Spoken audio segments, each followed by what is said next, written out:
We're going to try this again because we've started like 15 times and I'm really frustrated and annoyed. And, you know, I'm not going to be on the camera because I don't take a good photo. So, I'm making chocolate pudding. Why? Because I have raspberry chocolate bar and I don't like fruit in my chocolate except for in pudding. So, hey. Sugar with a little bit of salt in it. That's water. Potato starch. My potato starch jar is empty now, which means I probably need to make another batch of potato starch. That'll happen soon. I'm using canned milk, but see, it's left over from coffee this morning, so that's my canned milk. That's all it takes to make chocolate pudding. Okay, I'm going to hand the camera over to somebody who's not going to play focus games like he tends to. I'm breaking the chocolate up before I open it. Okay. Really good quality chocolate. Love's chocolate is some of the best chocolate out there. I love Love's chocolate. They always come with little love notes. Can you see the love note? Okay. And that's Love's Chocolove chocolates. I'm just not a fan of fruit in chocolate I'm eating out of hand. I have to melt this chocolate, and I'm melting this chocolate on a very low temperature with the milk. And I don't measure, okay? Goblin Cooking Hour, I don't measure. And get a little bit of water to pull, don't follow me, to pull the milk off the sides. One of the things that frustrates me in a lot of the cooking videos, can you see how much is in there? Is the amount of waste. They'll make their mise en place, which is all the little bowls, and they'll have honey in here, and they'll say, and it's 2 tablespoons honey, and then they'll pour 1 tablespoon in, leave 1 tablespoon in the bowl, and put the bowl back down. Yes, I understand they're on camera, and they don't have the time to scrape the bowl clean, but people who don't know how to cook watching that wind up thinking that they only need what pours out, and you need all of it. Anyway, that's my pet peeve of the day. Next, potato starch. So potato starch is a really cool thing because, and there's a really fancy name for it that I don't remember right now, but basically potato starch does not digest the same way cornstarch or rice starch digests. It's a resistant starch. And that means that you process half the calories by content, which means it's diet food if you want to quibble, because starches are sugars. You have to add some water and mix it up. This is homemade potato starch, so if you actually look in here, you can see some potato peel, which is kind of funny. So you have to mix it up, and it's the same as cornstarch. It doesn't like water. Okay, and this will settle out while I'm waiting for the chocolate to melt, and that's okay. So right now, we're just waiting for the chocolate to melt, and that takes a minute or two. It would probably go faster if I had it on a decent burner heat. Probably should have started the chocolate and the milk before I started the video. Who knows? Anyway, potato starch, sweet potato starch, corn starch, rice starch, wheat starch. These are all things you can make at home easily. I have a habit of, well, I have pancreatitis. And my pancreatitis is the less common form, the 30% and not the 65%. I trigger on certain starches and not on fats. Most people with pancreatitis, 65% trigger on fats. I spent a good 25 years being told it was my gallbladder. But then they'd check and they'd say, no, your gallbladder doesn't need to come out yet. It's pancreatitis. I will trigger on pasta water, which a lot of restaurants use to thicken sauces. I will trigger on cornstarch gravy. I will trigger on cheap puddings because they're made with cornstarch. There's a lot of things I'll trigger on that potato starch doesn't trigger because potato starch doesn't digest in the mouth. Pancreatitis is started in the mouth. It's the taste of the food triggers the enzymes and the digestive juices, and that triggers the pancreatitis. So potato starch doesn't trigger me. I've been using potato starch since I had my first apartment. So you want to make hash browns. You grate up the potato and you put it into a bowl of water and you squeeze out all the water afterwards and you make your hash browns. That bowl of water now has 2 tablespoons of starch at the bottom of it. Pour off the water, let it dehydrate. I'll do a video on it. I'll make potato starch in a video sometime this week because I'm out of potato starch and we eat a lot of potatoes.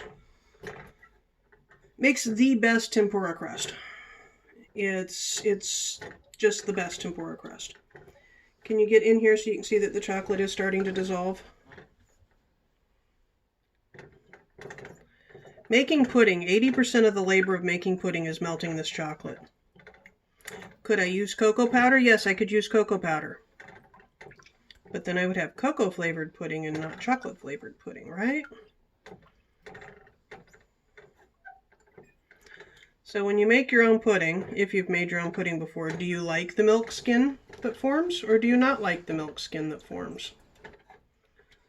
There was I don't know if it was a book or a story I read when I was young about a girl who was low income who brought homemade pudding to school in her lunch and was embarrassed in trying to sneak the skin off. And the sports jockey guy was, "Oh my God, you make homemade pudding," and chatted her up during lunch, and she was flattered. He came over to her house and she made him pudding, and they wound up having sex. And I remember reading it, and I couldn't have been over 15 or 16.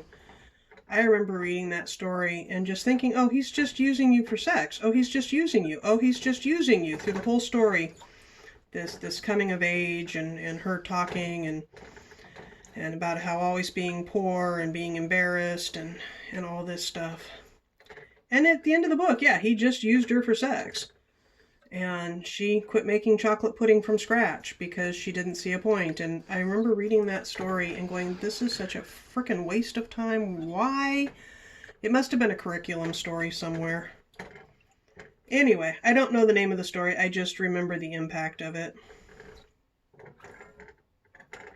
I find it funny that modern restaurants, high-end restaurants, brag about making things from scratch, that poor people get shamed for making from scratch. Anyway, so this could be hot chocolate. And to be hot chocolate at this point, you'd put a little bit of sugar in. Don't follow me. And if I can get this. Okay, one of the problems with the Goblin Kitchen is when you go to grab something and you have to check and make sure it's clean. Okay, because even though it was set to be washed, it may have just sat there. Oops. Yeah. Gobble gobble. Yeah, he's the goblin.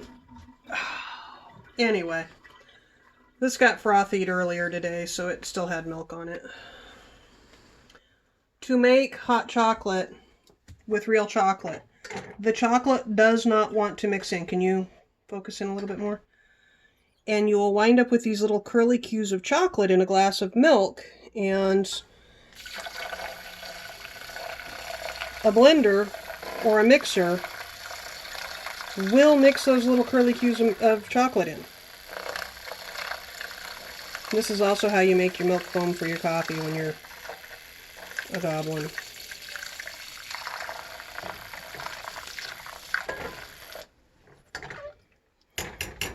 So that's what it looked like, and I didn't want to show you that it wasn't that clean, because it is clean. I know what it was used on, but yeah. Okay, so that is pretty close to ready. This is raw sugar and just a pinch of salt. It doesn't take that much sugar, because remember that chocolate bar had sugar, but it's dark chocolate, and I want my pudding to be milk chocolate. So a little bit more sugar, but not much, really not much. Okay. Then, and all the floaty bits are the raspberry. Can you see I should have used a colored container? Can you see the potato starch on the camera? No, talk. Yes, you can barely see it in the spoon. Okay. Which tells me no, you couldn't see that I had to mix it up because it settled. This is all it takes, starch-wise, to make a batch of pudding. So 1 potato is enough starch for 1 batch of pudding. So now I'm turning my heat up because I want to bring this to an almost boil.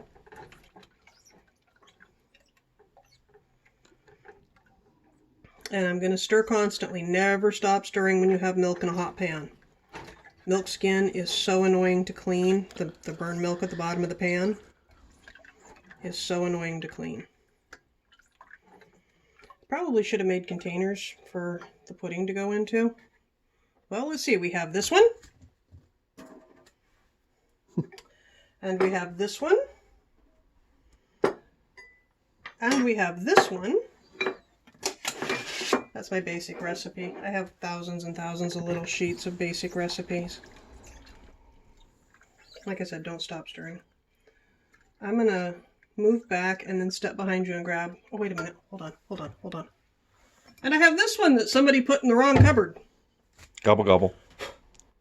So himself has the psychological need to put things in a different place every single time he puts them away. And it just makes for a really fun treasure hunt when you're looking for the church key or a container or the potato peeler or just random thing put in a random place. You just keep stirring. It's steamy now. You can drop 2 egg yolks into this for custard, which is really actually yummy. And you can drop a shot of vanilla in if you want. So the actual recipes for chocolate pudding is 2 cups of any whole fat milk, 3.5 ounces of any chocolate, darker the better, 3 tablespoons at least of sugar, 1 tablespoon potato starch, 1 tablespoon water, and a pinch of salt. Okay, chocolate pudding. Put the milk and the chocolate in the pan, heat it till the chocolate melts, whisk it a bit if you need to, add the sugar, add the potato starch and water, pinch of salt. Heat until it's almost to a boil, turn off the heat, let it cool, pour into containers, chill. That's the chocolate. Vanilla pudding is actually a half recipe. 1 cup of milk to a 1/4 cup of sugar. You use more sugar for the vanilla because you don't have the sugar that's in the chocolate. 1.5 tablespoons of potato starch. You need more potato starch, and yes, you can substitute cornstarch. You need more starch because the chocolate has an emulsifier in it that's going to be partly a thickening agent, and the vanilla pudding doesn't have that. Then 1/2 teaspoon of vanilla and 1 tablespoon of butter. You can put some butter into the chocolate pudding. It will be a plus. It's extra calories. It adds to the creamy mouthfeel. I don't put the butter in the chocolate because there's fat in the chocolate already. Okay, when doing the vanilla pudding, you put the milk, the sugar, the potato starch into the pot and you heat it until it's steamy like it is right now. Then you bring it up to an almost boil, turn it off, add the tablespoon of butter and the splash of vanilla, stir it really, really quickly, let it cool down, pour it into your containers. Okay? And yes, I know nobody's going to follow along on that. But, you know, pull up a chocolate pudding recipe and you'll get the idea.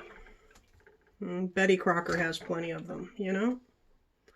Can you see how yummy that looks?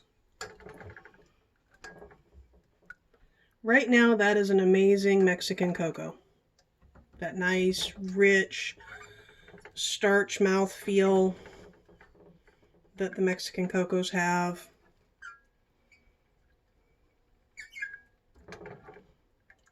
We're just waiting for it to try to foam or try to bubble.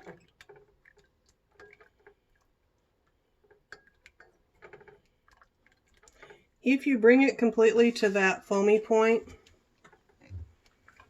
and there's no additional thickening to it, I would put it in the refrigerator and see if it sets up. I wouldn't add more starch. But if you're nervous, you can add another tablespoon of starch.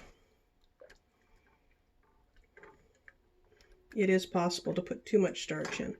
Now it just shifted smells. And it's got a nice cooked smell to it all of a sudden, which it didn't have before. Can you smell that? Can you smell that? No. Okay. No, I'm not going to stick my face onto the camera because you'll get the bad angle.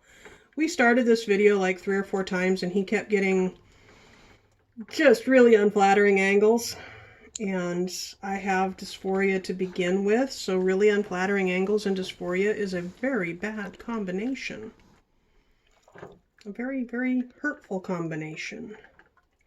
So I'm not on the camera right now. We'll have to see if I get on the camera later. Y'all know what I look like. So somebody asked me when I was going to start back up the Nabokov readings, and only one person watched the last video, and that was probably me to make sure it uploaded properly. So I don't see a reason to do the next video if nobody's watching them, especially since the husband claimed that he was going to watch them all timely, and he hasn't. He hasn't caught up because he says the videos are too long. Okay, can you see how it's almost at a boil, or almost at a simmer? Can you hear how it's almost at a simmer? You can miss, and I can feel the skin forming on the bottom of the pan.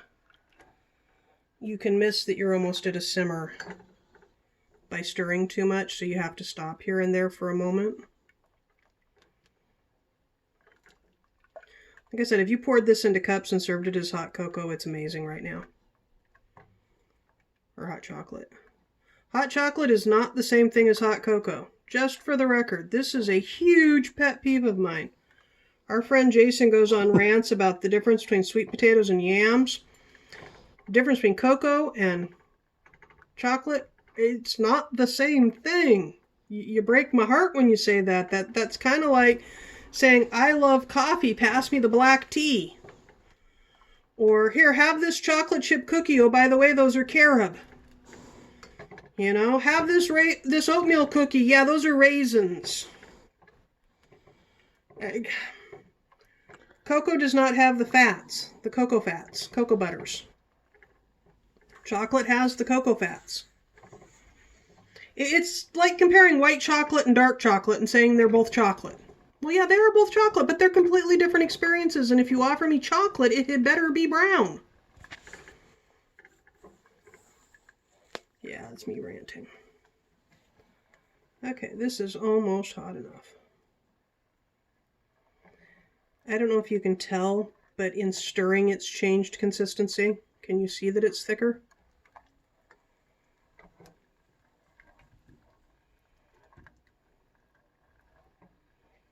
I keep asking him questions thinking he's going to answer, and he doesn't answer because he thinks he's the cameraman and not my partner. Gobble, gobble. Yeah. Let's see, is it making bubbles on its own yet?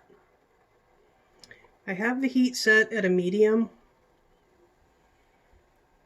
It's not making bubbles yet. You cannot leave it alone for longer than about that because it forms a harshness on the bottom of the pan that's hard to scrape off.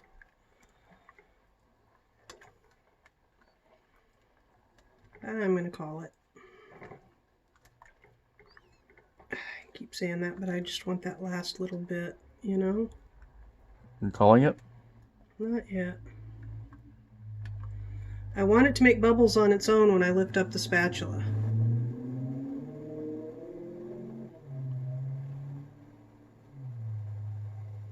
So your other cheat is you can turn your heat up to medium-high for a minute.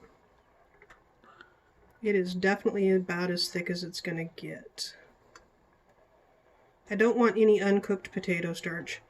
So I was pulling videos on how to make potato starch the other day because I make it and, you know, every now and then you realize you're doing something wrong and you relearn.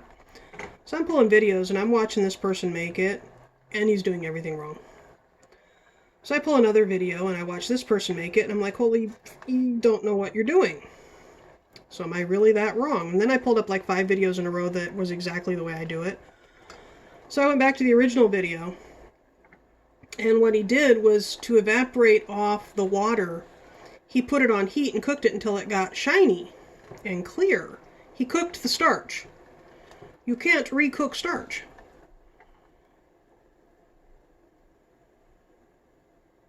There, it's making bubbles right there. You can't see them because your angle, but give me a second to stir the bottom.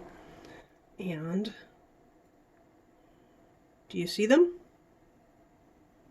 Yes. And take it off the heat. So that, I had to turn the heat up a little bit to get to the actual bubbles. So you're calling it? I'm calling it. Time of cocoa, 10:28. Whatever. This is where I make a giant mess, probably. If you had 7 kids in the house, you would obviously want to make more than my recipe. But like I said, pull up a recipe from a reputable source. Don't trust random blogs for recipes. Go to a food product. Okay, in this case, you could go to cornstarch.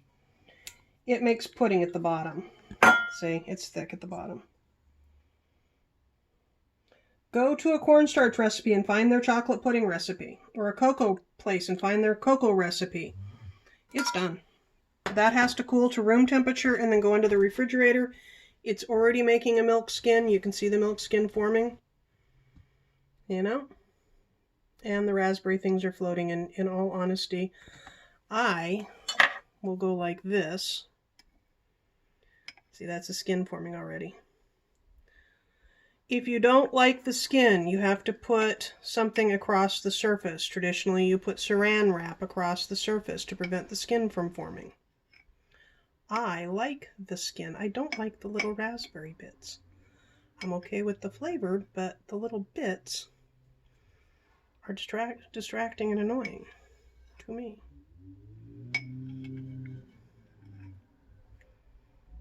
See, so now mine does not have little raspberry bits.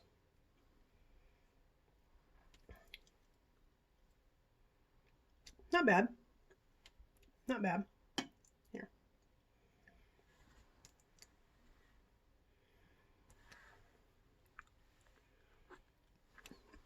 Yum, tasty. You could use a normal voice occasionally. That's as normal as it gets. Okay, we're done. Bye-bye. See you next